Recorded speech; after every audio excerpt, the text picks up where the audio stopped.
was a very famous saying, wasn't there, by Queen Victoria: "We are not amused." Now, everybody really puts that down as a, sort of fable quote, as that she said that, but apparently she didn't. It was meant to be a throwaway line that stuck, and this was, of course, about maybe somebody who got in there, did a joke, whatever, but apparently she wasn't amused. Queen Victoria, though, apparently did have a wonderful sense of humour, but it must be difficult, if you are placed in front of royalty, and also finding out whether you do, shall we say, not delight them or not.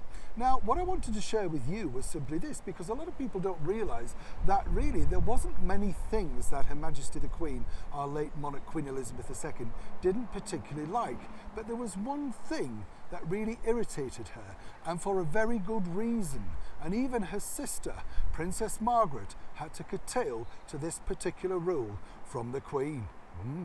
As ever, let me explain. Now, how are you today? You all right? Yes, not bad. You want a wave? We'll have a wave. How long can you do it for? It's like Mr. Shaky Hangman. Do you remember that one? Banzai.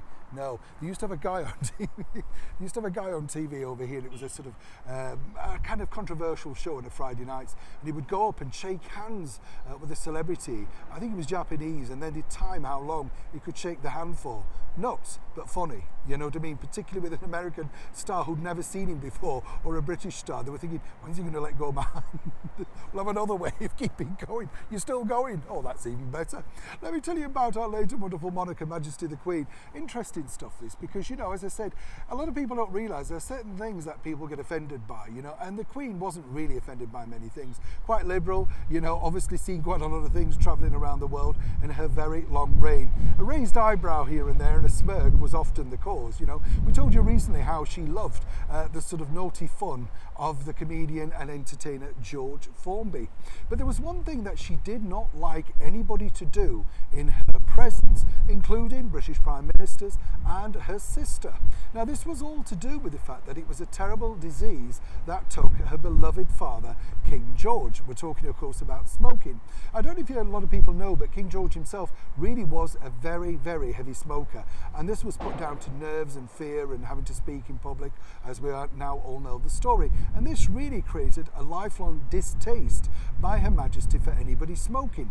But she did actually relinquish a couple of rules. She didn't mind pipes. So when the British Prime Minister of the time, Harold Wilson, came along, famous of course for smoking a pipe, she was a little bit ambivalent about that. That wasn't too much of a problem. Cigars too, she didn't necessarily see them as the enemy. But smoking was a terrible thing for Her Majesty the Queen. So much so that even though her very much loved younger sister, Princess Margaret, who loved to smoke a cigarette, had to stop in front of her sister.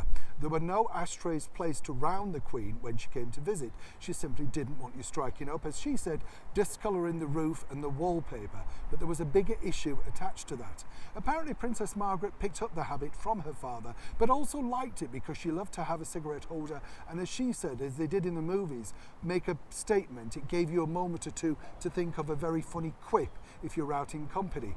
This was not shared by Her Majesty the Queen. So as anybody knew who knew her, and many did very well, the one thing that you could do that would make Her Majesty the Queen not amused was to strike up. And you will notice, of course, that all of her children have never smoked or indeed dared to smoke.